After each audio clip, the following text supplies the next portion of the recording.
à toutes et à tous, on se retrouve pour la vidéo pour présenter les leurres dures. Donc on vous a fait une petite sélection.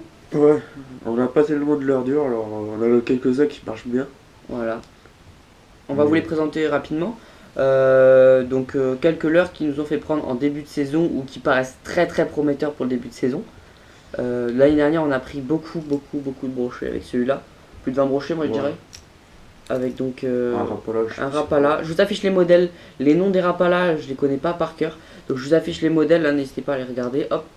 Donc ce Rapala, leurre plutôt coloris naturel, rouge sous la bavette. Donc ça fait un signal un peu agressif. Avec un coloris sombre sur le dessus pour imiter le gardon ou les rotangles. Je crois qu'il descend à 1 mètre. 1 m, 1 m 50, ouais. Donc c'est leurre qui descend pas très profond mais qui passe très bien proche des arbres. C'est comme ça que j'ai pris tous mes brochets d'ailleurs. Dans 2 mètres d'eau environ. Et il m'a fait un carton sur les brochets. Un leurre de chez Génération Leurre. Je vous affiche le modèle aussi.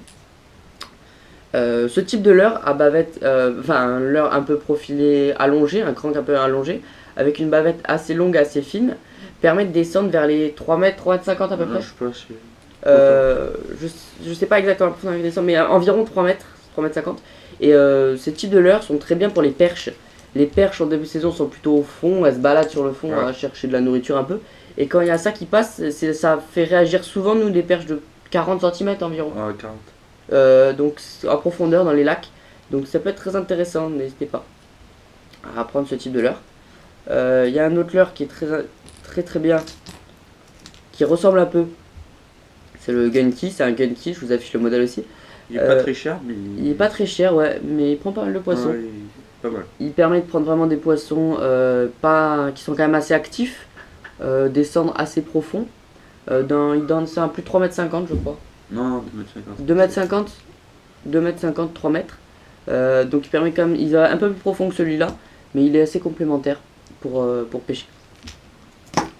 Ensuite, on a un leurre de chez Storm, je te laisse le présenter. Je sais plus le modèle, mais c'est vraiment des leurres. Un leurre qui c'est un jerkbait, ouais, voilà. Assez allongé, comme ce jerkbait, mais avec un coloris Fire Tiger. Donc flash, hein, pour quand il y a des nuages ou des trucs comme ça, c'est pas mal quand il fait assez sombre. Au trouble, ouais, c'est bien. Vibration assez sec quand même. Faut les twitcher ou les jerker. Voilà. Pour qu'ils partent. Donc faire des animations pour qu'ils fassent une nage un peu frénésique, disons. Ouais. Et c'est un leurre qui peut être très prenant si le temps à l'ouverture est, disons, mauvais. S'il y a un mauvais temps, un coloris comme celui-ci, avec des coloris flash, peut très bien marcher, moi je dis. Ouais. Ça peut être très efficace. Et un leurre qu'on s'est acheté cette année, Rapala. Celui-là sur les brochets, je sais pas encore, on l'a pas encore testé, mais il devrait faire un carton. Rien qu'à la couleur, à la nage qu'on a pu voir, la couleur, regarde, un petit point orange en dessous qui fait un signal agressif, un petit trailer derrière pour le brochet qui imite un peu comme une tête plombée avec une mouche plombée quoi. Et ça, un coloris blanc flash comme ça qui fait des reflets, pour tous les temps il peut marcher. Ouais, je pense. Après léger peut-être temps nuageux, moi je dirais. Mais on va vraiment le tester, on l'a pas encore testé, mais c'est un leurre pour l'ouverture qui me paraît très bien moi. Je sais pas ce que tu en penses Alexis, mais moi il me paraît vraiment très bien. Et je pense que si vous devez, on va tester ça, mais s'il prend beaucoup de poissons, c'est un leurre vraiment à avoir dans sa boîte. Il est pas très cher, il tourne, comme tous les Rapala, il tourne entre 7 et 10 € à peu près. Et il est vraiment très bien. À mon avis, la nage est vraiment parfaite. Et on va le tester à la pêche. Et à mon avis, il va pouvoir prendre du poisson. Je l'espère du moins. Donc voilà quelques leurres qui sont intéressants pour l'ouverture.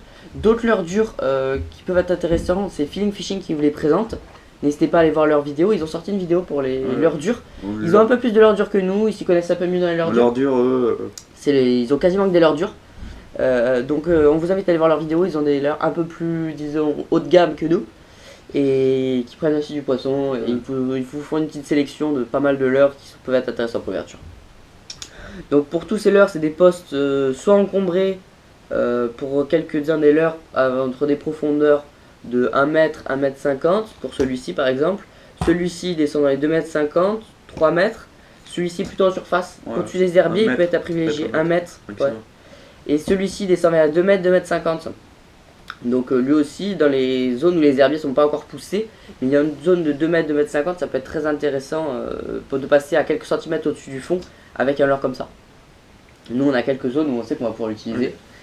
Et je pense que c'est les zones où vont se tenir les brochets à l'ouverture.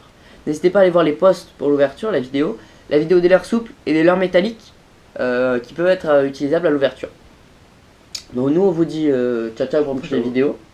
Bonjour à toutes et à tous, on se retrouve pour la vidéo des présentations des postes pour l'ouverture.